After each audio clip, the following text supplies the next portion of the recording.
अमित आर्य और स्वामी सत्येंद्र जी द्वारा बताई जाने वाली बैठक नकली राममूर्ति बैठक है। लगाना झटका, आगे और भी लगेंगे और सिर्फ झटके ही नहीं दूंगा, असली बैठक भी बताऊंगा। पहले बैठक लगानी सिखा देता हूँ, उसके बाद असली नकली भी बता दूंगा, वो भी प्रमाण के साथ। पैरों के बल सीधे खड़े हो जाएं। पैरों में लगभग 6 इंच का अंतर रहेगा। दोनों हाथ लटकते हुए अपनी अपनी ओर की जंघाओं को स्पर्श करेंगे। इसके बाद एड़ियों को ऊपर उठा ले और पैर के पंजों, उंगलियों व अंगूठों पर ही रहे। छाती तान कर रखनी है, अर्थात छाती आगे की ओर उभरी रहेगी, शरीर सीधा रहेगा। अब धीरे धीरे श्वास भरे और कुंभक लगाए। अब मेरी 2 बातों को ध्यान से सुने। नंबर 1, धीरे धीरे श्वास भरते हुए यह कल्पना करे शरीर का बल बढ़ाने वाली प्राण शक्ति मेरे शरीर में प्रवेश कर रही है। मेरा शरीर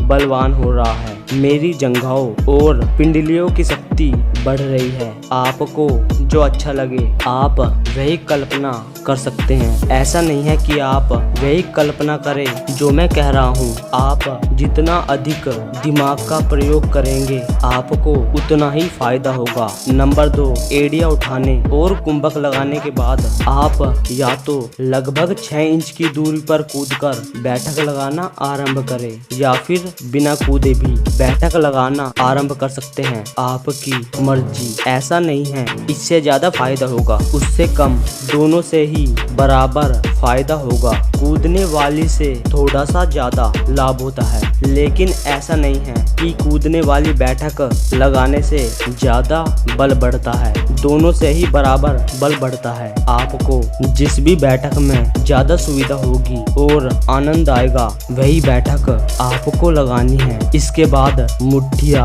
बांधते हुए बैठना आरंभ करें। हाथों को सीधा रखते हुए उठाना आरंभ करें। जैसे जैसे आप धीरे धीरे बैठते रहेंगे आपके हाथ भी उठते रहेंगे। जिस समय आप पूरा बैठ जाएं, आपके हाथ कंधों की सीध में आ जाने चाहिए। एक बार फिर बता देता हूँ, आपको बैठने में और हाथों को ऊपर उठाने में तालमेल बनाकर रखना है। जैसे जैसे आप उठते जाएंगे वैसे वैसे आपके हाथ भी उठते जाएंगे। पूरा बैठ चुकने पर पिंडलियां और जांघ एक दूसरे को स्पर्श ना करे, उनमें कुछ अंतर रहना ही चाहिए। ज्यादा अंतर भी मत रख देना, कोशिश करे 1 या 2 इंच का ही अंतर रहे। आरंभ में ज्यादा भी रह सकता है। अभ्यास के द्वारा आपको सही से बैठक लगाना आ जाएगा। एक समय बाद इस 1 या 2 इंच के अंतर को आधा इंच तक ले आना है।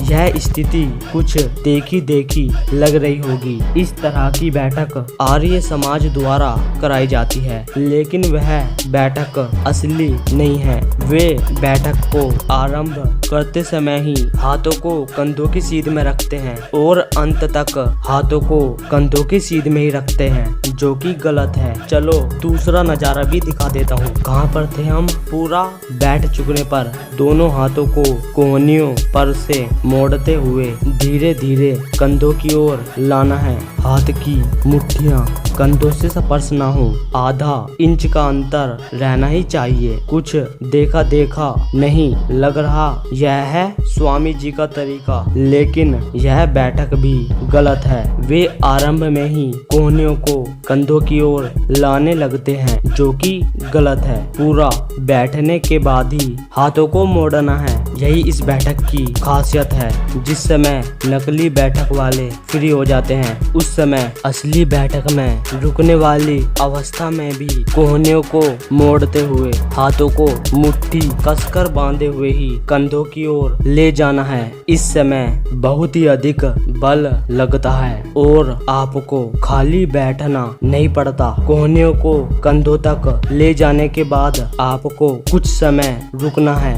देखो ज्यादातर रुकने का समय वही है जिस समय आप कोहनियों पर से हाथों को मोड़ते हो। उसके बाद आपको मुश्किल से 15 या 20 सेकंड ही रुकना है, ज्यादा समय नहीं रुकना है। अब सेकंड बताने का यह मतलब नहीं कि आप गिनती करें सेकंड, तो मैंने अंदाजे के लिए ही बताए हैं। आपको बिना गिनती करे, बिना समय देखे हाथों को कंधों के पास पहुंचने के बाद थोड़ा रुककर तुरंत धीरे धीरे उठना आरंभ कर देना है। पूरा उठ चुकने पर धीरे धीरे शरीर और मुट्ठियों को ढीला करें और पूरा श्वास छोड़ते हुए यह कल्पना करें, मेरे शरीर के सारे दोष बाहर निकल रहे हैं, मेरे शरीर के सारे विकार बाहर निकल रहे हैं। जैसे जैसे श्वास निकालते रहे वैसे वैसे शरीर को ढीला छोड़ते जाएं। अब यदि आपने कूदने के पश्चात बैठक लगाई है तो शरीर को ढीला छोड़ने से पहले और श्वास निकालने से पहले पीछे की ओर कूदे और फिर शरीर और मुट्ठियों को ढीला छोड़ते हुए श्वास छोड़े। अब जरा यह जान ले, इस बैठक को लगाते समय किन किन बातों को ध्यान में रखना है जिससे अधिक से अधिक लाभ हो। इसके बाद मैं असली और नकली बैठक का प्रमाण दूंगा। सबसे पहले दंड और बैठक के बारे में सबसे जरूरी बात जान लो। बैठक करते समय सारा जोर पैरों की पिंडलियों और जांघों पर रहेगा। श्वास लेते और छोड़ते समय क्या करना है यह तो मैं बता ही चुका हूँ। बैठक लगाते समय क्या करना है ध्यान से सुनो। बैठक लगाते समय मन को जंघाओं और पिंडलियों पर एकाग्र करते हुए यह ध्यान करना है कि मेरे पैर के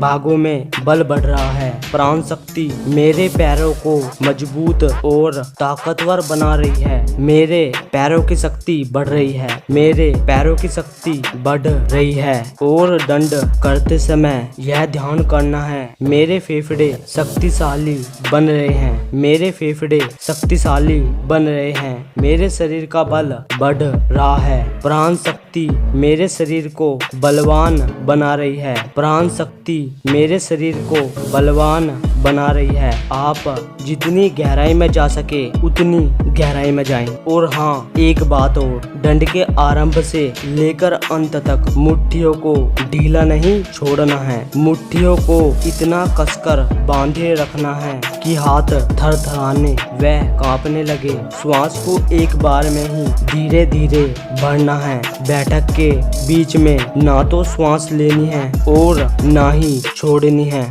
श्वास एक बार में ही धीरे धीरे छोड़नी है, रुक रुक कर नहीं छोड़नी है। शरीर सीधा रहेगा, कटी से लेकर छाती तक का भाग तना रहेगा। बैठक के आरंभ से लेकर अंत तक शरीर को ढीला नहीं छोड़ना है। बात रही बैठक के समय की, तो कोई समय सीमा नहीं है। जितना धीरे धीरे बैठ सके बैठे, जितनी देर में हाथों को कंधों की ओर लाए उतने ही समय रुके, धीरे धीरे उठे। पूरा फोकस बैठक पर रहेगा, ना कि समय पर। जैसे जैसे बैठक का समय बढ़ेगा वैसे वैसे बल भी बढ़ता जाएगा। समय पर बिल्कुल भी ध्यान ना दे। बात रही कितनी लगाए, जितनी बैठक अधिक से अधिक समय में लगा सके लगाए, जबरदस्ती कुंभक ना बढ़ाए। इतनी बैठक ना लगाए कि श्वास उखड़ने लगे। यह बैठक मैंने ब्रह्मचर्य के साधन पुस्तक से बताई है। इस पुस्तक को हजारों लोगों ने पढ़ा है, लेकिन कितने शर्म की बात है एक को भी इस बैठक के बारे में नहीं पता। वैसे तो मैं अमित भाई को अपना आदर्श मानता हूँ, किंतु मैंने यह उन्हीं से सीखा है। गलत को गलत कहो और सही को सही। आज भी आर्य समाज गलत तरीके से दंड बैठक लगा रहा है। मैं खुद आर्य समाज से प्रभावित हूँ, तभी तो मैंने यह वीडियो बनाई है। वैसे कितने आश्चर्य की बात है, इतनी आसान पुस्तक एक को भी समझ नहीं आई, सब गलत बैठक लगा रहे हैं। बाकी सत्येंद्र जी के तो सारे व्यायाम ही गलत हैं। अगर आपने वह वीडियो नहीं देखी जिसमें मैंने सत्येंद्र जी के व्यायाम को नकली बताया है, वो भी प्रमाण के साथ, तो यह वीडियो देखो। असली दंड के बारे में जानने के लिए यह वीडियो देखो। हर हर महादेव।